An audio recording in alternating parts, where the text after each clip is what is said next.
right, now y'all, here we go again. So, I am currently at the website of biblicalarchaeology.org. I'm going to leave the links for these inside of this video. This is more or less a workup to what's going on. I was speaking to Brother Lamont Sims about 8 days ago, 9 days ago, and we were bantering back and forth. And he says to me, brother, I don't think the Hyksos are actually the Israelites. And I believe that they might have been one of the groups of people that the Most High wanted the Hebrews to destroy. I say, touche. Let me look into it. Let me check it out. I say, but I still believe that they might be of the Hamitic Semitic people that are Ephraim and Manasseh. Now, in retrospect now, I can take Ephraim and Manasseh directly off the table for the time being and say this to you as I read these facts. Because I'm going to read to you who they say the Hyksos were. And then you're going to start to get the beef of why all of it doesn't make sense. I mean, these are people who've studied all this stuff, y'all. That's what I'm looking at right now from Joshua Mark, was published 15 February 2017. Listen to this. The Hyksos were a Semitic people who gained foothold in Egypt 1782 BCE, that is before Common Era, at the city of Avaris in Lower Egypt, thus initiating the era known in Egypt as the Second Intermediate Period. The approximation date is, they say, is 1782 to 1570 BCE. The name Hyksos translate as rulers of foreign lands, given by the Greeks as Hyksos, suggesting to some scholars that they were kings or nobility driven from their homes by an invasion, who found refuge in the port city of Avaris and managed to establish a strong power base during the decline of the 13th dynasty of the Middle Kingdom, 2040 to 1782 BCE. Most likely they were traders who were at first welcome at Avaris, prospered, and sent word to their friends and neighbors to come and join them, resulting in a large population which was able to finally exert political and then military power. Now, one moment. I'm going to skip through to this part, and I want you to read this. Contrary to many claims throughout years, there is no reason to identify the Hyksos with the Hurrians, nor the Hebrew slaves from the biblical book of Exodus. One second. Now we're going to skip on down, right? And what I want y'all to hear is this closing part to this thing. I'm going to read almost all of this to you anyway in a couple days, but I just want y'all to kind of get where I'm going with this. One second. Only a few Hyksos kings are known by name from the ruins of inscriptions and other writings found at Avaris and beyond, Satkir Har, Gyan, Karmudi, and the best known, Apepi. Apepi was also known as Apophis, and interestingly has an Egyptian name associated with the great serpent Apophis, Apep, enemy of sun god Ra. It is possible that this king, who allegedly initiated the conflict between Avaris and Thebes, was so named by later scribes to associate him with danger and darkness. There is nothing in evidence which suggests that Apepi was either of these things. Trade flourished during the time of Hyksos. Local governors of the cities and towns of Lower Egypt made treaties with Hyksos, enjoyed profitable trade, and even Thebes, consistently depicted as the last holdout of Egyptian culture, standing alone against the invader, had a cordial and seemingly profitable relationship with them, even though it does seem that Thebes paid tribute to Avaris. So, I just want y'all to get that. They try to make it seem like the Hyksos came in there and like destroyed everything, right? Because we're going to read this stuff and other things, and then you will see. One moment. Here we go.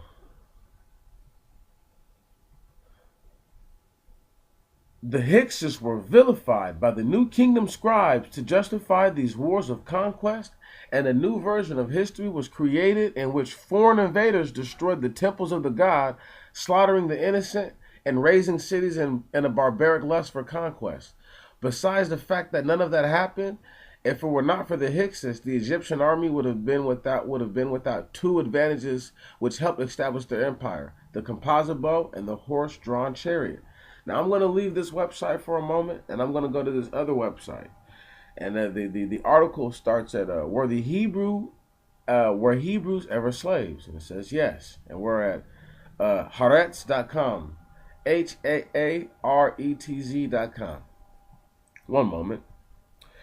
Ancient Egypt had intimate relations with Canaan or Canaan, and most of the Semitic peoples migrating there would have been Canaanite. Are you hearing me?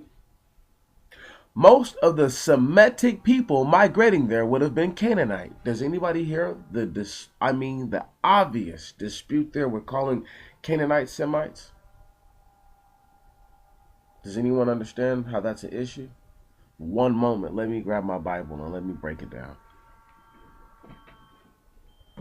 We're going to go to the book of Genesis, chapter 10. And I'm going to start at around verse 11.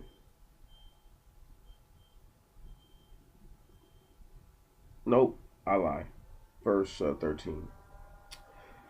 Here we go. And Mizraim begot the Ludim, and the Nephthalim, and the Ednamitim, and the Labim, and the Paternosim, and the Cosmonim, whence came forth Philistine, and the Gotharim. And Canaan or Canaan begot Sidon, his firstborn, and the Kittite, and the Jebusite, and the Amorite, and the Girgashite, and the Evite, and the Ardukite, and the Asenite, and the Aradean, and the Sumerian, and the Amathite. And after this, the tribes of the Canaanites were dispersed. One moment. Now, let's skip forward a little bit. Verse 20. These were the sons of Cam, and their countries, according to their tongues, and their, these are the sons of Cam, and their tribes, according to their tongues, and their countries, and in their nations. One moment. Right after that, it says, and to Sem. I won't even carry on with that. The point is that I'm trying to make is that to be Semitic, the Canaanites would have to have been born from Sem. I think what they're talking about when they call these people Semitic is they're actually relating to Jacob, and it's because Jacob lives in the land of Canaan before he goes down into Egypt. And I'm going to find it, and then I'm going to read it to you. One moment. And that is just how you got to do it, you know. I find it very hard that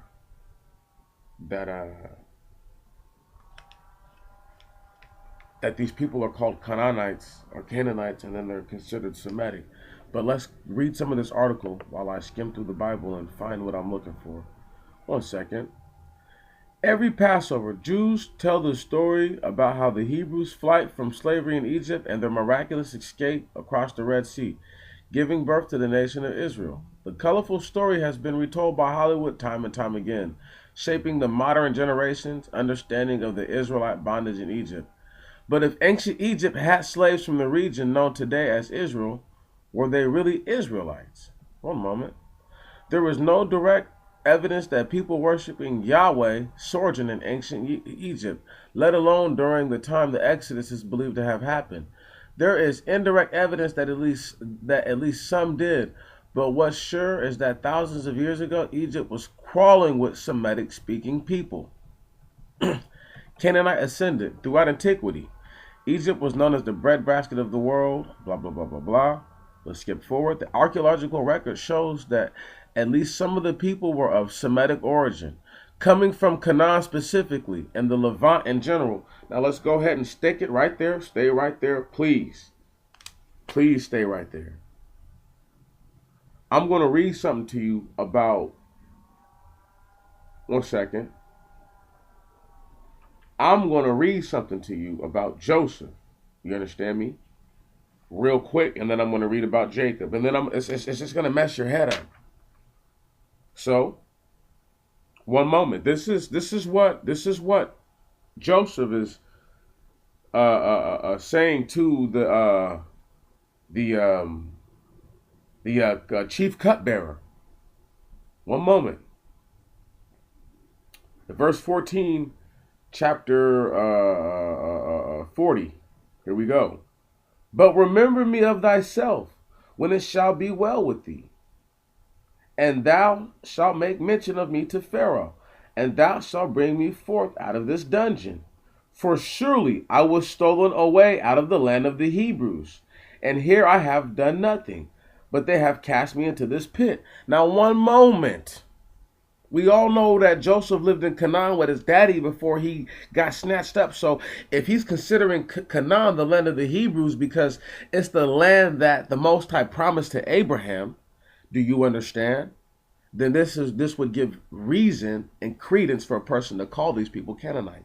One moment to further expound on this and then to exacerbate this situation. We're going to go to verse 32. No, I lie. I'm going to start at verse 29. And then we're going to work our way down. And we're in chapter 42, verse 29. And they came to their father Jacob and to the land of Canaan, or Canaan, and reported to him all that happened to them, saying, the man, the Lord of the land, spoke harsh words to us, and put us in prisons as spies of the land. And we said to him, we are men of peace, we are not spies. We are 12 brethren, sons of our father. One is not, and the youngest is with the father today in the land of Canaan. And the man, the Lord of the land, said to us, herein shall I know that ye are peaceable. Leave one brother here with me, and having taken the corn ye have purchased for your family, depart, and bring to me your younger brother. Then I shall know that ye are not spies, but that ye are men of peace. And I will restore you your brother, and ye shall trade in the land. What? And ye shall trade in the land. And it came to pass, as they were emptying their sacks, there was each man's bundle of money in his sack. And they and their father saw their bundles of money, and they were afraid. And their father Jacob said to him, ye have bereaved me. Joseph is not, Simeon is not, and ye will take Benjamin? All these things have come upon me. And Reuben spoke to his father, saying, slay my 2 sons, if I bring him not to thee, and I will give him into my hands. Give him into my hands, and I will bring him back to thee. So, Reuben, the eldest, spoke, and he said to his father, saying, slay my 2 sons if I bring him not to thee. So he's saying, if I don't bring Benjamin back, you can kill my 2 sons. There's a semicolon. Give him into my hands, and I will bring him back to thee. So give him to me, I'm going to bring him back. But he said, my son shall not go down with you, because his brother is dead, and he only has been left. And suppose it shall come to pass that he is afflicted by the way which ye go, then ye shall bring down my old age with sorrows to Hades. To Hades. Now the word Hades is known to be Sheol. That was a replacement, but we shall not go there. Now, I'm not going to get too carried away, but I need to read this to you because they try to say that the Hyksos left into Egypt because they got chased around. But listen to this. But the famine prevailed in the land. And it came to pass when they finished eating the corn that they had brought out of Egypt, that their father said to them, go again, buy us a little food. So there was a famine in the land of Canaan that drove these supposed Semitic Canaanites into Egypt. The coming of the Hyksos, here we go. In time, the Canaanite leaders were themselves ousted by the Hyksos, a mysterious group who settled in Egypt. Now listen, they're calling the Canaanites. Now you have to really get this, man. This is crazy, okay? This is crazy because I'm going to go back and read something to you, and I don't think these guys know what they're talking about, and you'll listen to hear me why. In time, the Canaanite leaders were themselves ousted by the Hyksos, a mysterious group who settled in Egypt sometime before 1650 BCE, who came to rule the lower kingdom from the city of Avaris. Controversy remains, but it is increasingly agreed that Hyksos originated from northern Levant, Lebanon, or Syria. That's what they say, right? That's what they claim here. Now, let me read something to y'all one more time before this. This is a timeline.